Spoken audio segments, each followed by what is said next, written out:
Chapitre 9. En continuant comme ça... Nous vivons dans un monde de fous. Tu as vu ? Dans la rue, tout le monde marche en téléphonant. Bientôt, ça va devenir bizarre de marcher en regardant devant soi. Je suis d'accord avec toi. Hier, en allant au travail, j'ai rencontré Laurent. Il a acheté un ticket dans le bus tout en parlant au téléphone. Évidemment, il ne faisait attention à rien. En avançant dans le bus, il a bousculé une vieille dame. C'est incroyable. En continuant comme ça, nous allons vraiment devenir des monstres. Oui, mais qu'est-ce que tu veux ? L'appétit vient en mangeant. Tout le monde voit ces objets technologiques, tout le monde les veut en croyant que ça fait moderne. Quand tu vois un gamin de 14 ans regardant la télé en mangeant des gâteaux, qu'est-ce que tu fais ? C'est comme ça que j'ai trouvé mon fils l'autre soir. En passant devant sa chambre, j'ai entendu du bruit et j'ai voulu lui dire bonjour. Il ne m'a même pas entendu. C'est ma faute de toute façon. En cherchant à le comprendre, j'ai laissé faire. Oui, mais c'est pas en te sentant coupable que tu vas trouver une solution. C'est en faisant quoi alors ? En étant créative, en lui proposant des activités intéressantes, et en l'encourageant à sortir, à faire du sport.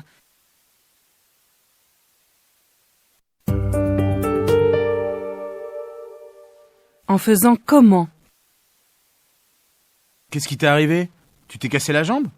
Comment est-ce que t'as fait ça ? Comme tout le monde, en faisant du ski. Tu vois, moi, je me suis blessé en faisant du jardinage, le week-end dernier. C'est toujours la même chose, en voulant aller trop vite, on devient maladroit et paf ! Pour moi, c'est le contraire. En cherchant à éviter un skieur qui était tombé au milieu de la piste, j'ai heurté un rocher, et en tombant, je me suis cassé la jambe.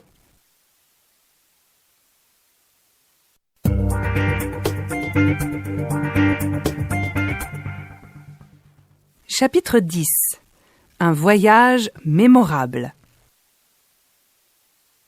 Tu te rappelles le jour où nous sommes partis et où il neigeait ? Oh oui, c'est un voyage dont je me souviendrai toute ma vie. Quelle aventure! La route par laquelle on était passé était bloquée par la neige. On a dû attendre que le chasse-neige arrive, ce qui a pris plus d'une demi-journée.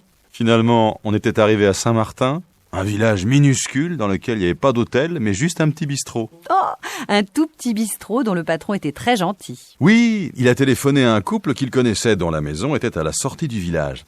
Ils ont spontanément proposé de nous héberger. C'est extraordinaire, cette solidarité en montagne à laquelle nous ne sommes plus habitués en ville. Et la façon chaleureuse dont ces gens nous ont reçus. Oh, mais au fait, pourquoi est-ce que nous reparlons de toute cette histoire ? Eh bien, la raison pour laquelle je t'en reparle, c'est que par hasard, j'ai entendu parler de ce couple adorable. Ah bon ? Eh oui, tu te souviens qu'ils avaient un fils dont l'entreprise fabriquait des meubles de bureau ? Figure-toi que c'est l'entreprise avec laquelle mon patron a signé un contrat. Ça alors ? Le monde est petit.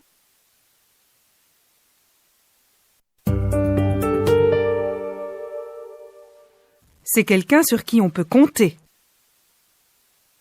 Tu vois, Damien, c'est quelqu'un sur qui je peux compter. Ce que j'apprécie le plus chez lui, c'est sa générosité. Tu imagines, il a laissé le projet sur lequel il travaillait pour s'occuper de mon cas. Quel projet ? Celui dont je t'ai parlé, tu sais. C'est un projet dont il s'occupe depuis longtemps et qui était urgent. Maintenant que tu parles de Damien, ça me rappelle la fois où j'avais des problèmes avec mon téléphone mobile et où il m'a aidé. C'est vrai qu'il est gentil, cet homme. Oui, et c'est certainement la raison pour laquelle tout le monde le sollicite.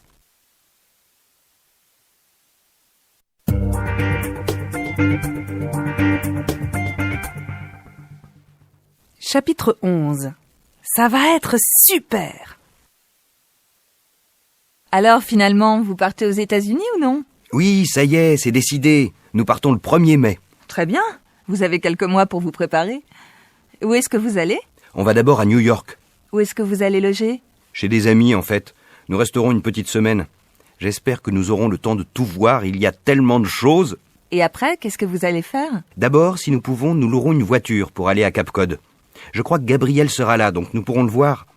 Ensuite, nous avons l'intention d'aller dans le Colorado. En voiture ? Non, bien sûr, on prendra l'avion. Là, je ne sais pas encore où nous logerons. Nous devions aller chez des amis, Barbara et Steve, mais ils sont sur le point de déménager, alors nous essaierons de trouver des petits hôtels. Quand nous serons sur place, ce sera plus facile. Au fait, tu parles anglais ? Un peu. Je vais m'y remettre, sinon ça va être catastrophique. Avec mon accent, je vais immédiatement être repéré. Tout le monde va se moquer de moi. Émilie parle un peu mieux que moi, mais si on ne fait pas de progrès, on aura du mal à communiquer. Je demanderai peut-être à Kim de nous donner des cours. Je l'appellerai un de ces jours. Et quand est-ce que vous revenez ? Nous revenons le 21 mai. Dis donc, 3 semaines de voyage, ça va être super. Et toi, qu'est-ce que tu vas faire? Nous parlons seulement de moi en ce moment. Eh ben, je m'apprête à partir en Normandie. Tu vois, ce sera beaucoup plus modeste.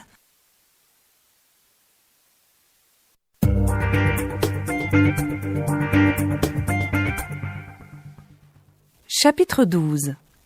Quand tu auras passé ton bac. Quand est-ce que j'aurai une moto? Je te l'ai déjà dit, quand tu auras passé ton bac. Quand j'aurai passé mon bac, c'est dans longtemps, c'est dans 6 mois. Papa, je pourrais aller au cinéma ce soir? Oui, peut-être, quand tu auras fini tes devoirs. J'ai presque fini. Une fois que tu auras fini, tu pourras commencer par ranger un peu ta chambre. Ce ne sera pas un luxe. Mais j'aurai fini dans 5 minutes. Eh bien, tu pourras aller au cinéma quand j'aurai passé mon bac. Petite peste! Avec papa, c'est toujours comme ça. Quand tu auras fini tes devoirs, et quand tu auras rangé ta chambre, et quand tu auras passé ton bac. Et quand on aura tout fait, je suis sûr qu'il trouvera encore autre chose. C'est l'horreur. On peut jamais rien faire dans cette maison. Tiens, je me demande quand votre mère rentrera du travail. Quand elle aura passé son bac. Insolent! Allô? Allô chérie? Ah, c'est toi? Quand est-ce que tu rentres? J'attends encore un fax. Dès que je l'aurai reçu, je m'en irai. À tout à l'heure. Bisous.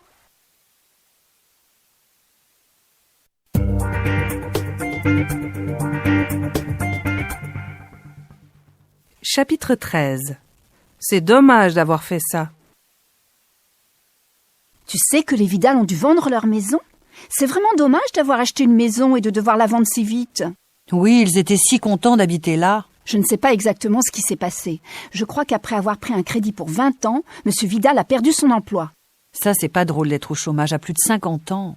Oui, retrouver du travail à cet âge-là, ce n'est pas facile maintenant. Ça me rend malade pour eux. Après avoir acheté une maison, avoir fait un emprunt, avoir tout rénové, avoir investi toute sa vie là-dedans, c'est vraiment dur d'être obligé de partir. Espérons qu'il retrouvera un emploi très vite.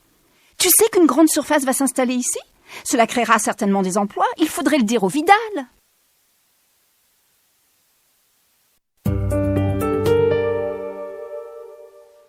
Je me souviens d'y être allée. Tu sais, j'ai envie de revoir les châteaux de la Loire. Je me souviens de les avoir visités avec ma grand-mère, sans être vraiment sûre de quand. C'est une bonne idée de passer un week-end là-bas. Moi, je suis toujours d'accord pour quitter la ville, tu le sais. Tu crois qu'on pourrait y aller sans réserver de chambre? Je ne sais pas, je vais regarder sur Internet. Où est-ce que tu voudrais aller? Vers Blois? Oui, pourquoi pas. Mais j'ai l'impression d'y être déjà allée. En revanche, je ne crois pas avoir vu Amboise. Dans ce cas, on pourrait commencer par Amboise. Je vais regarder dans le guide. On en a un, non? Oui, je crois en avoir acheté un l'année dernière.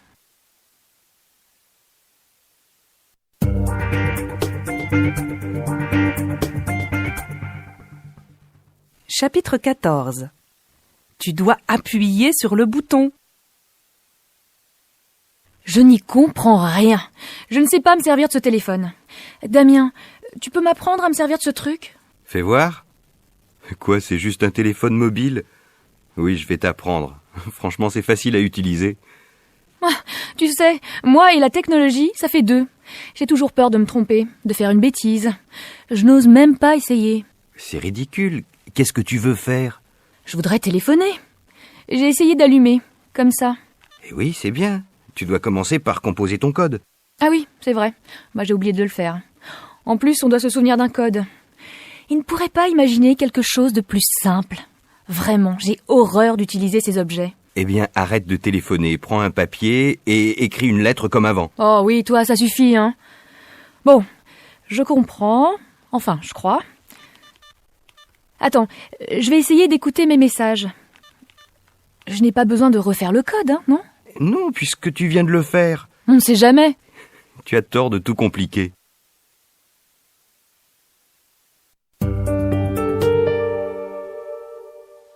Difficile de prendre une décision. Alors Delphine, qu'est-ce que vous avez décidé de faire? Vous pensez accepter ce travail au Bénin? Oui, j'aimerais bien partir. Mais j'ai promis à mon petit ami de passer les vacances avec lui. C'est un peu difficile de prendre une décision. J'ai peur de le blesser si je pars tout de suite. La mission commence quand? J'ai du mal à obtenir des informations précises. J'ai l'impression que le responsable du programme évite de donner trop de détails. Il essaie d'abord d'attirer le plus grand nombre de jeunes comme moi. Il s'agit d'aider à l'installation d'une bibliothèque, non? Oui, c'est ça. Je persiste à penser que c'est un magnifique projet.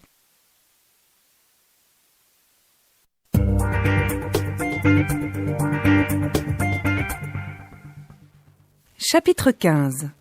L'âge se fait sentir. Ma chérie, laisse-moi t'aider à faire le ménage. Maman, ce n'est pas la peine, laisse-moi faire ça.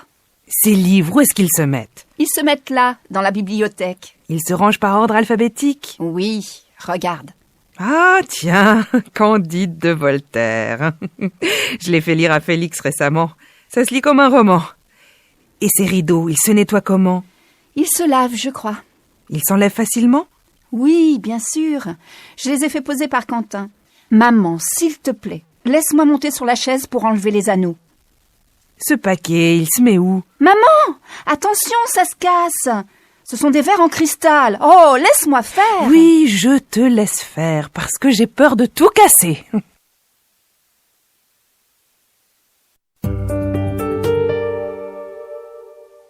Il ne me laisse rien faire.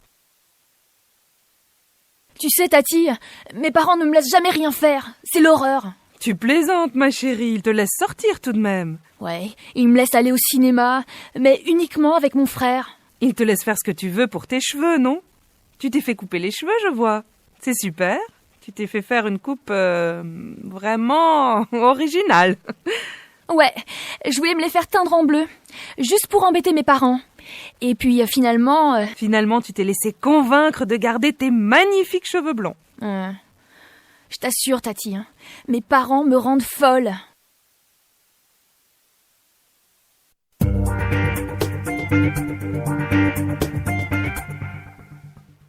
Chapitre 16. Tu ne devrais pas... Je sais pas quoi faire. Je me suis disputée avec Simon. Tu crois que je devrais l'appeler? Ça serait peut-être bien, non? À ta place, je laisserai passer quelques jours. Impossible, je vais devenir folle. Disons que je pourrais attendre demain, mais c'est dur. Et tu pourrais sortir, aller au cinéma. Tiens, qu'est-ce que tu dirais d'aller au cinéma? On pourrait voir un film de Hitchcock, non? Oh non, si jamais je sortais ce soir, je risquerais de rater un coup de fil. Tu n'aurais pas un téléphone mobile, par hasard?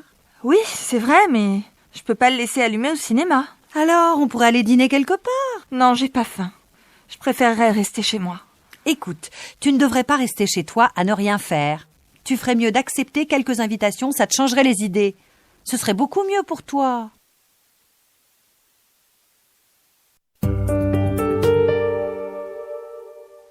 Elle serait comment, cette maison? J'aimerais bien arranger cette petite maison, mais je n'arrive pas à trouver d'idée.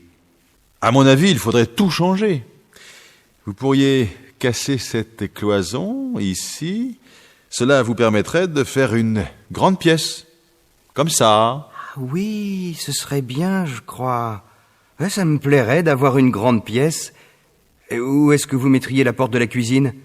Ah, je ne mettrais pas de porte. Je ferais plutôt une cuisine américaine. Ça ouvrirait la pièce.